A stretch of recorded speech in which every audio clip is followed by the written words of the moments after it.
Cooper Webb's always a great, man to discuss. And last year at Paris, we were having a discussion and he looked a little bit out of shape. His riding definitely wasn't great, but he's never a man you can ride off. He's proven that time after time. And he's, I guess, what you call a mentality monster when the gate drops. He's one of those guys you hear about, at Star Racing. He's not always the fastest guy in training and in test track and whatever, but when the race is on, isn't he? So, and he's a really interesting character. He must be quite a tough man to race against, how he generates that pressure and also perceived pressure. And just he makes other riders unsettled, doesn't he? He knows his game plan. And, I guess he's pretty good at imposing himself on his foes as well, isn't he, mate? So I guess he's just a gamer, as we say. And I guess he finds ways to win on deteriorating tracks. So pretty exciting heading into another season of Cooper Webb, isn't it, mate?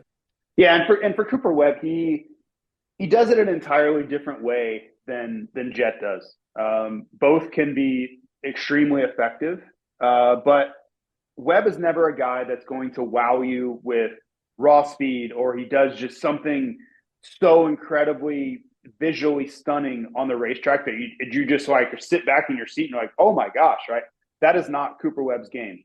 Cooper is a grinder, and he will just wear you down nonstop. And if you do anything silly, you make any sort of mistake, you have any sort of hole in your game, you lose your concentration, Cooper Webb will get you in that moment, right? And I always kind of look at it as, if Cooper Webb is still in the fight at like halfway, if you see the halfway flag and you see Cooper Webb kind of in your peripheral and he's hanging back there, that is a real problem. That is something that you want to get addressed immediately, right? Like, and that's, Cooper knows that. And I would assume his rivals know that, or if they don't, they should learn that, because that is Cooper's game.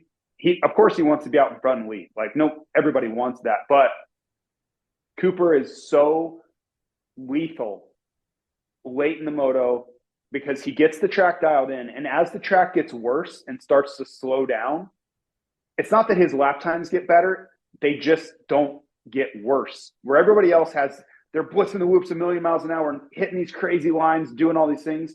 It's not really what Webb does, right? He's using the very insides, and he's finding efficient ways around the racetrack and jumping through the whoops. Well, late in a race, those lines only become more effective, right? The blitzing the whoops a million miles an hour and doing those things get harder to do because the track deteriorates. So they have this really big drawdown in their effectiveness about the way they're attacking the racetrack, where Webb's effectiveness goes up. And it's on a proportionate level, right? Where Webb's peak lap time may be off a second. Those guys that are off 2 seconds, because the things that they were doing to get that elite lap time, they can no longer do because the track won't allow it anymore. So it's this really sneaky, tricky strategy that I don't think it's like exactly how he wants to do it. I think he'd love to be the fastest guy and do all these amazing, visually stunning things, but that's not what he's good at, right? So you have to lean into what your strengths are and do what your God-given talents are. And he is amazing at finding ways to win, finding angles. Where can I make up time in the margins? How can I use these guys, their assets and their strengths against them? And he is incredibly good at utilizing that stuff. So I think for Webb, it was a big year because I think he learned what to do. Like, he learned, okay, I got my diet figured out. That was in the off season. He figured out some stuff within his nutrition that was able to get his weight down. There were some things that he had to do a bunch of blood tests and all these things to figure out. Like, he was like, I'm working out endlessly. Like, I'm running and cycling and riding and I can't lose weight. I'm not eating anything bad and I can't lose weight. So they really went to work with dietitians and I don't know, all the different types of doctors. I would assume, hormone therapists for blood and all these things to figure out what the hell's going on here. And they were able to unlock something. They were like, oh, that's it. I think he was allergic to something. He told me once. That would be good information to get again. But it basically, once they figured that out, his weight fell off. He was able to kind of utilize all this hard work he'd been doing. And that's when you saw this huge jump come in November, December, and then show up in January, because anybody who watched him in like September and November were like, uh-oh, that's a problem. Like, he is nowhere near the pace. And then at January, 4th or whatever that was in Anaheim. Everybody was like, holy hell, who is that guy?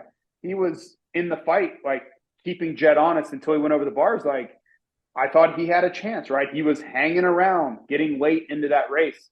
He had a chance to win the opener. So that was, I think, a huge moment for him. And he now knows, okay, if I do this training with this diet and this riding, I'll be ready. Is that enough to win the championship? We'll find out, but he'll be in the fight. And that's the most important thing. So I fully expect him to come in ready again. Does he have the same type of A1 performance? I don't know. You know, the track is a huge factor there, because if they build some huge burly set of whoops at A1, that's not ideal for Cooper Webb, right?